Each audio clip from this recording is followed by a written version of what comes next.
semuanya, welcome back to my channel. Kembali lagi di drama High Class episode 12. Di episode 12 ini diawali dari cerita flashback sebelum si Anjeong melompat dari kapal tersebut. Di sini terlihat banget kalau Seol itu adalah pengacara yang sangat sukses di firma hukumnya. Dan si Anjeong terlihat seperti suami yang sangat baik banget sampai meluangkan waktunya untuk menghadiri penghargaan istrinya. Setelah itu, mereka makan malam untuk memperingati anniversary pernikahan mereka. Kemudian si Anjeong juga membelikan cincin untuk surprise anniversary-nya.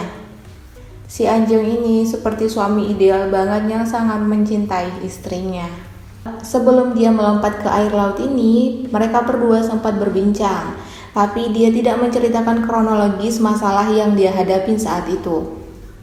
Dan si Yeol ditinggalkan dengan rasa sedih bercampur ketidaktahuan tentang apa-apa yang disembunyikan si Anjeong. Ternyata dia mencoba untuk bunuh diri itu hanyalah untuk menghilangkan jejak agar tidak dikejar oleh korban investasinya. Tak hanya itu, kematian pimpinan lama pun itu adalah rencananya. Dan dia memiliki rencana yang ingin dia akhiri dengan tangannya sendiri. Kira-kira rencana besar apa yang akan dia lakukan ini, guys? Seol yang mendengarkan semua ini benar-benar shock banget. Dia nggak nyangka suami yang dia kenal sangat baik itu ternyata adalah otak dari semua kejadian ini. Setelah itu, dia nggak sengaja papasan dengan si Nayun. Terus Seol yang sedang kalang kabut ini masih mencurigai si Nayun sebagai penyebab kematian pimpinan lama. Padahal si Nayun ini juga sebenarnya adalah korban atau tumbal dari permainan si Anjeong.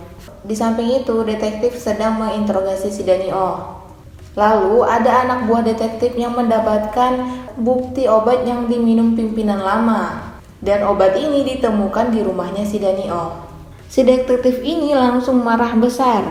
Terus si Danio tetap bungkam dan dia meminta Seol untuk menjadi pengacaranya.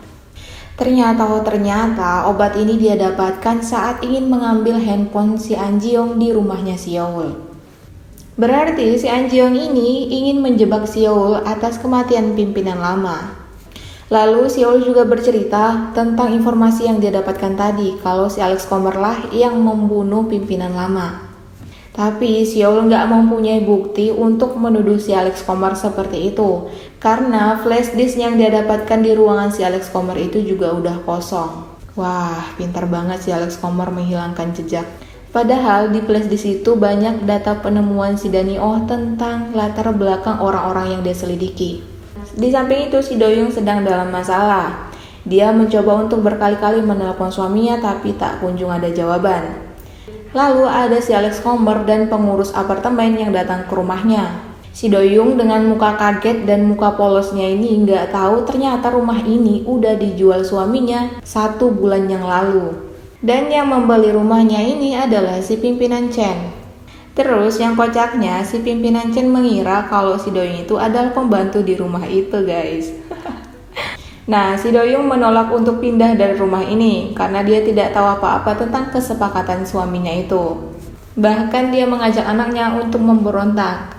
Terus si Jisun datang melihat tingkah anehnya si Doyoung ini.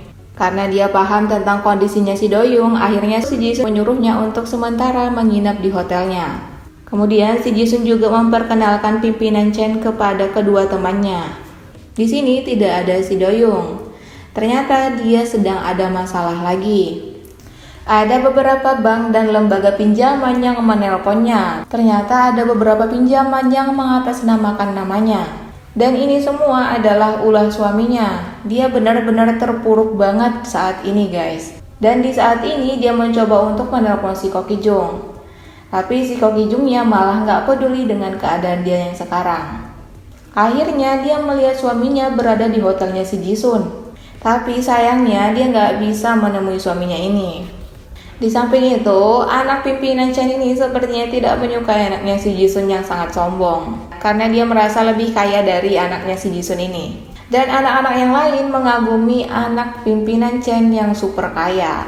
Gimana nggak ngagumin, guys? Anak pimpinan Chen ini menawarkan handphone lipat untuk teman-temannya. Wow, anak sultan. Lanjut lagi, Seol masih ditolak oleh Ibu Aisun. Ibu Aisin ini masih nggak mau bilang siapa seseorang yang dia lihat di malam itu. Akhirnya Xiaol mencoba untuk masuk ke ruang rahasia itu lagi. Karena dia berpikir dia akan menemukan jejak orang yang masuk ke ruangan kerjanya. Terus si Alex Comer mendesak Si Nayun untuk menandatangani kerjasama antara Wan Chai Group dengan yayasan ini. Si Nayun sempat menanyakan apa efek dari kerjasama ini, tapi si Alex Comer nggak menjelaskan begitu detail guys. Dan sepertinya kerjasama ini sangat merugikan yayasan. Setelah itu, si Alex Comer mendapatkan telepon dari Xiaol. Dia mengatakan semua yang udah dia ketahui, dan dia mengancam akan mengadukan si Alex Comer. Tapi si Alex Comer pura-pura nggak tahu dan nggak peduli dengan apa yang dia akan lakukan. Wow, semakin seru nih ceritanya.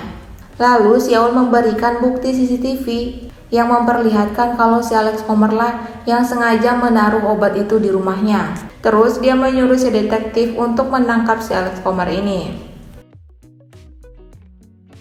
Tapi Xiaol kalah cepat. Saat ini si Alex Comer sudah berhasil membuat yayasan dikelola oleh si Wan Chai Group dan si Jisun. Dan setelah kesepakatan ini berhasil, si Alex Comer pun langsung OTW ke bandara. Terus si Nayun mendapatkan hadiah mobil dari si An Jeong. Fakta baru lagi, si An Jeong ini rupanya memiliki nama lain, yaitu Kevin. Dan di saat itu juga Xiaol datang menghampirinya. Dia menanyakan di mana keberadaan si Alex Comer. Dan dia juga marah-marah ke Si Nayun.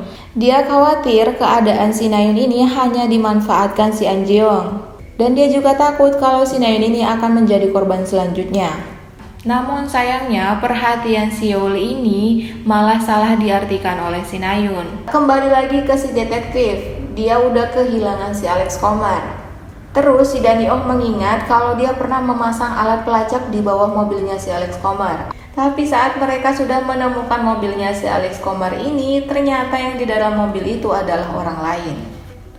Wow, pintar banget si Alex Comer. Setelah itu mereka mendapatkan info dari Xiaol kalau si Alex Comer itu sudah OTW bandara. Nah, si Alex Comer yang sedang OTW bandara ini ternyata dia juga berkhianat kepada si An Jeong. Dia memiliki kesepakatan tersendiri dengan si Jisun. Dan dia juga memutuskan hubungannya dengan si An Jeong. Setelah di bandara, si detektif tidak bisa menangkap si Alex Comer karena tidak membawa surat perintah. Sia-sia banget mereka mengejar si Alex Comer ini. Di samping itu, si Jisun yang siap-siap untuk berlibur, ternyata suaminya nggak bisa dihubungin. Dan saat di bandara, dia mendapatkan telepon dari suaminya kalau suaminya itu sudah membunuh seseorang. Dan saat ini suaminya sangat ketakutan. Karena kondisi suaminya sedang buruk, akhirnya dia membatalkan liburan keluarga ini. Di akhir episode ini, Si Nayun sedang tersanjung atas mobil baru pemberian si An Jeong. Dan dia juga flashback saat si An Jeong melamarnya. Si Nayun benar-benar dibutakan cintanya si An Jeong ini. Dan saat di mobil dia juga mendapatkan telepon dari si An Jeong. Dia kaget tapi senang karena si An Jeong ini ternyata masih hidup.